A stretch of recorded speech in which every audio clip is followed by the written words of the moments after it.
Hello everyone. स्वागत है आपका फिर से वैभव पांडेज स्पिरिचुअल पॉइंट में।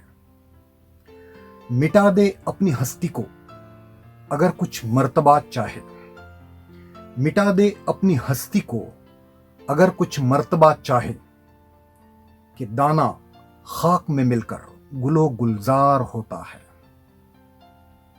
दोस्तों, ये अल्लामा इकबाल साहब की शायरी है और हमारे स्पिरिचुअल पॉइंट के परिप्रेक्ष्य में इसका अर्थ ये होता है कि उस पेरीफेरी पर, उस सर्कल पर जो आपकी हस्ती घूम रही है, उस हस्ती का मिटना बहुत जरूरी है अगर आप सेंटर की तरफ जाना चाहते हैं।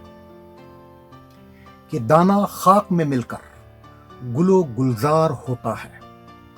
ये दाना जो है, ये सीड, ये बीज जो सर्कल पर घूम रहा है, उसका टूटना फूटना, मिट्टी में मिल जाना बहुत जरूरी है, क्योंकि तभी तो वो पेड़ पौधा बनेगा, वृक्ष बनेगा, फलेगा फूलेगा, गुलो गुलजार बनेगा। वो हस्ती जो उस सर्कल पे घूम रही है, उसका मिटना बहुत जरूरी है। और ये हस्ती मतलब ऐसा नहीं कि आपका आज का जो नाम है, आपका जो आज का रूप है, आपकी रोज की जिंदगी है, आपका काम है, वो मिट जाएगा। नहीं, ऐसा नहीं है। ये आपके अंदरूनी ख्यालात की बात है, आपकी विचार प्रक्रिया की बात है। वो परिधि पर, उस सर्कल पर जो विचार प्रक्रिया है, उसका मिट जाना जरूरी है ताकि वो सेंटर की तरफ जाए। वो सेंटर जिसमें हमारी ओरिजिनलिटी है, हमारा यूनिकनेस है, हमारा मूल रूप है, हमारा नेचुरल रूप है। दोस्तों, ये जो नेचर है ना, ये प्रकृति जो है, उसमें से अगर इंसान को हटा देंगे तो सब कुछ नॉर्मल है, कोई प्रॉब्लम नहीं है। Remove man from nature, from this ecosystem, and whole of the universe is in absolute order. There is no problem whatsoever. Without man, everything is fine, isn't it?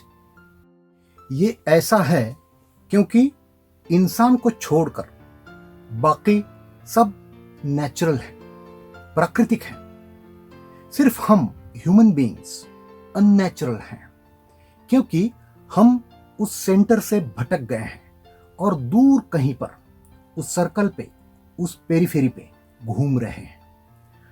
और हम ये पेरीफेरी, ये circle जो है, वो छोड़ना नहीं चाहते, क्योंकि उस सर्कल पे जो समाज व्यवस्था बनी हुई है, उस व्यवस्था से हम एक किस्म का प्लेजर डिराइव करते हैं। प्लेजर, कि मेरा इंप्रेशन, मेरा नाम, मेरी तारीफ हुई, तो इस किस्म का प्लेजर जो है वो हम डिराइव करते हैं। और ये प्लेजर जो है, इसका एक्चुअल स्वरूप क्या है, ये भी हम आगे देखने वाले हैं।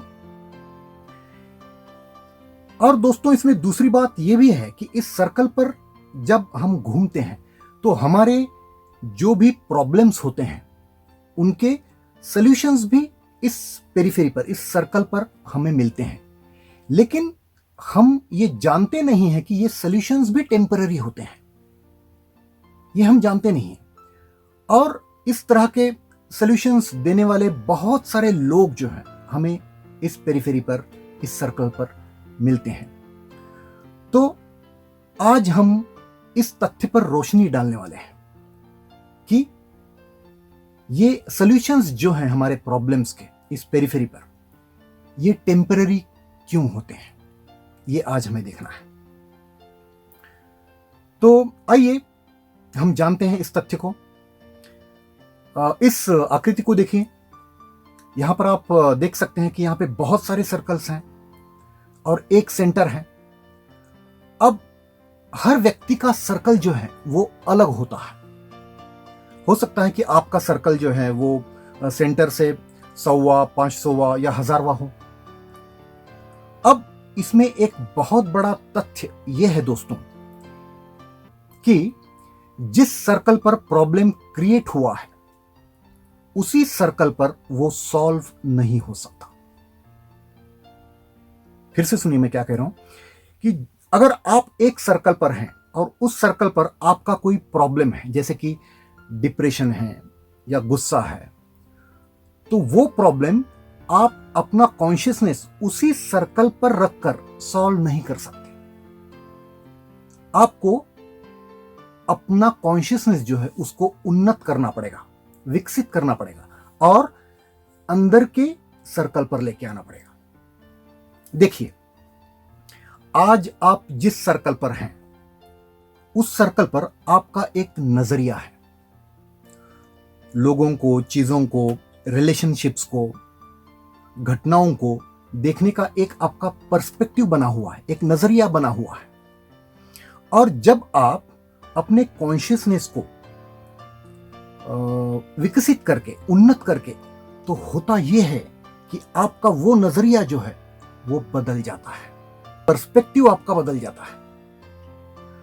पहले वाले सर्कल पे आप जिस तरह से लोगों को, चीजों को, घटनाओं को देखते थे उस तरह से इस सर्कल पर आप नहीं देखेंगे, क्योंकि आपका नजरिया यहां पर बदल गया है। इस सर्कल का नजरिया अलग है, इस सर्कल का पर्सपेक्टिव अलग है। और जब नजरिया बदलता है तो नजारे अपने आप बदल जाते हैं। उदाहरण के तौर पर लेते हैं आपका गुस्सा। अभी आप जिस सर्कल पर हैं उस सर्कल पर आपको कुछ लोगों का, कुछ चीजों का, कुछ घटनाओं का गुस्सा आता है, क्योंकि आपका नजरिया जो है वो कुछ इस प्रकार का है, कुछ इस तरह का है, इसलिए आपको गुस्सा आता है। अगर आप अपने कॉन्शियसनेस को उन्नत करके अंदर के स्तर पर लेके आते हैं तो फिर घटनाएं यही होंगी, लोग यही होंगे, चीजें यही होंगी, लेकिन वो आपको गुस्सा नहीं दिलाएंगे, क्योंकि अब आपका नजरिया बदल गया है। उन चीजों की तरफ देखने का आपका पर्सपेक्टिव जो है वो बदल गया है। और ये सब नेचुरली हुआ है।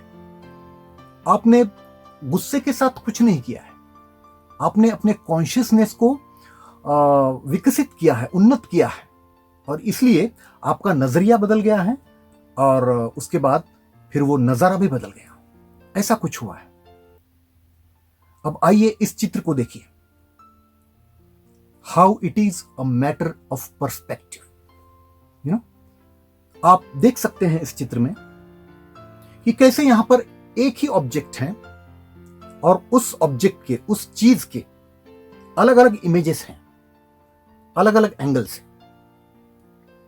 चीज वही है, एक एंगल से आप देख सकते हैं कि उसकी इमेज जो है वो सर्कुलर है, राउंड है, और दूसरे एंगल से उसी चीज की, उसी ऑब्जेक्ट की इमेज जो है वो रेक्टेंगुलर है। मतलब हमारा पर्सपेक्टिव जो है वो बदल सकता है। अलग अलग पर्सपेक्टिव हो सकते हैं एक ही चीज की तरफ देखने के, एक ही ऑब्जेक्ट की तरफ, एक ही घटना की तरफ देखने के अलग अलग नजरिए हो सकते हैं। और आखिर ये हमारे जो भी झगड़े हैं आज दुनिया में, वो ज्यादा से ज्यादा 90% झगड़े तो पर्सपेक्टिव के ही हैं माय डियर फ्रेंड्स। क्योंकि प्रॉब्लम यह है कि हर किसी को यह लगता है कि मेरा नजरिया सही है। कोई यह मानने के लिए तैयार ही नहीं है कि अलग अलग नजरिए हो सकते हैं एक ही घटना की तरफ देखने के, एक ही चीज की तरफ देखने के। मैं जो सोचता हूं, मेरा नजरिया जो है वही सही है, यही तो झगड़े की जड़ है। ऐसा लगता है कि सबको ऐसा लगता है कि सबने एक जैसा सोचना चाहिए। ये कैसे होगा भाई? और सब लोग अगर एक जैसा सोचने लगेंगे तो दुनिया, ये लाइफ कितनी बोरिंग होगी, आप जरा सोचिए। तो ये पर्सपेक्टिव जो है ये अलग अलग हो सकता है, और it's a matter of perspective. और हमारा पर्सपेक्टिव जो है वो चेंज हो सकता है, और वो हो जाता है जब हम अपना कॉन्शियसनेस जो है वो उन्नत करते हैं, विकसित करते हैं। अगर आप अपना नजरिया नहीं बदलेंगे, अगर आप अपने कॉन्शियसनेस को उन्नत नहीं करेंगे, तो क्या होगा?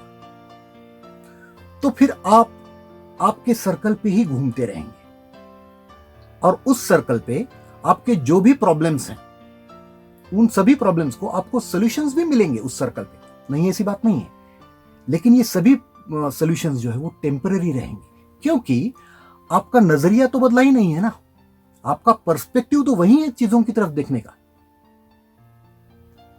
भले ही आपको सॉल्यूशंस बहुत सारे मिल रहे हैं, बहुत सारे लोग जो हैं वो आपको सॉल्यूशंस देंगे, बहुत सारे एक्सपर्ट्स होते हैं, बहुत सारे व्हाट्सएप यूनिवर्सिटी डॉक्टरेट्स होते हैं, बहुत सारे फेसबुक फिलोसोफर्स होते हैं, आध्यात्मिक गुरु मिलेंगे आपको, बहुत सारी किताबें होंगी, how to become confident in 15 days, how to become successful in 21 days, how to become a good husband in 55 days.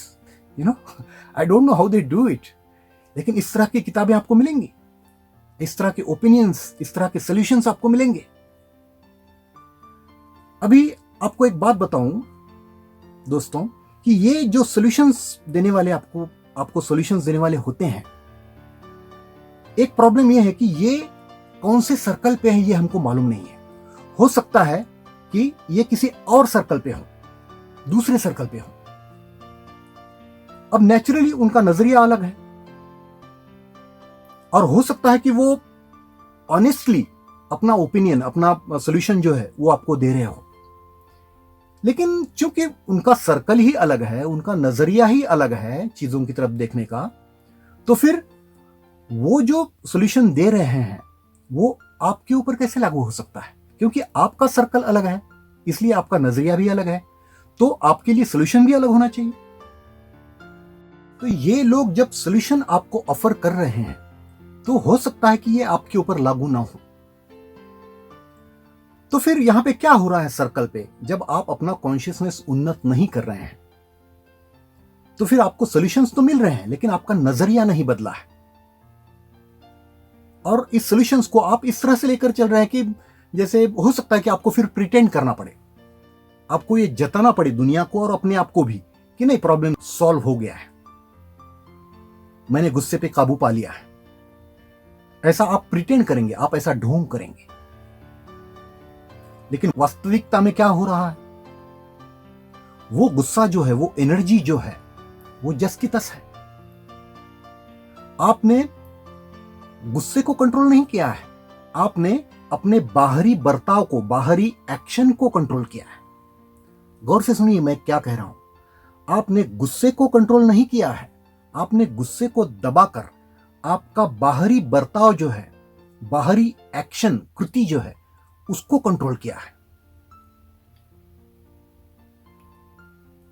और आप जनाब ये मानकर चल रहे हैं कि आपने गुस्से पे काबू पा लिया है।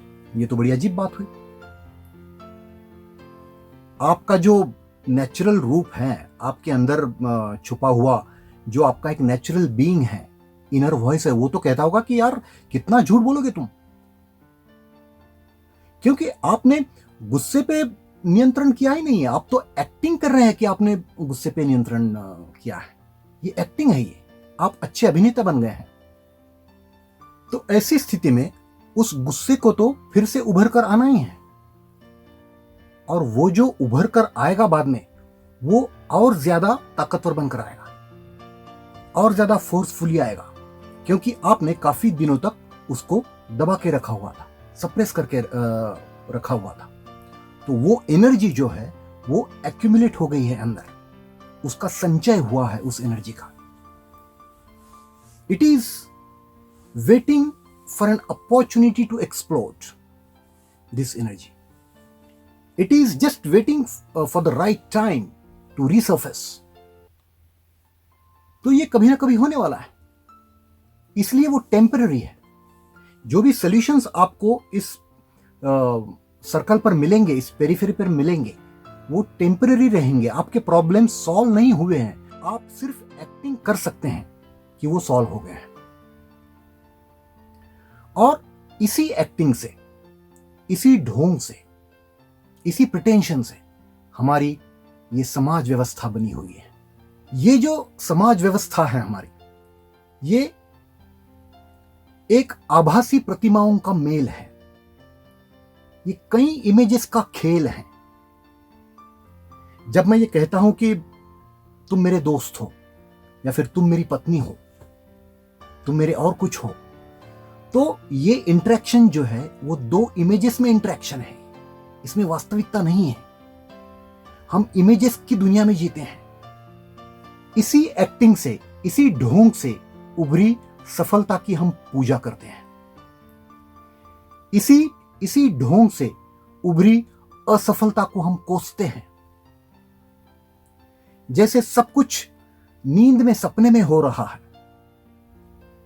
किसी सपने में राजा भोज की पूजा करेंगे और गंगू तेली को कोसेंगे। इसका कोई मतलब है क्या साहब?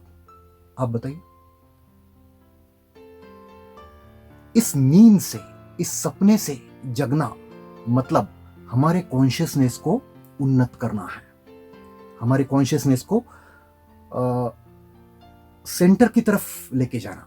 उससे हमारा नजरिया बदलेगा और नजारे भी फिर बदलेंगे। अगर गुस्सा आपका प्रॉब्लम है तो फिर उसका सॉल्यूशन जो है, गुस्से का इलाज जो है वो कहीं और है। उसका इलाज जो है आपके कॉन्शियसनेस में है। गुस्सा तो केवल एक लक्षण है। गुस्से के साथ छेड़खानी करके कुछ नहीं होगा। वो तो ऐसा हो गया कि आप अंधेरे से लड़ रहे हैं। अंधेरे से लड़कर क्या करोगे? अंधेरा तो केवल प्रकाश का अभाव है। अंधेरे का अपना अस्तित्व होता है क्या?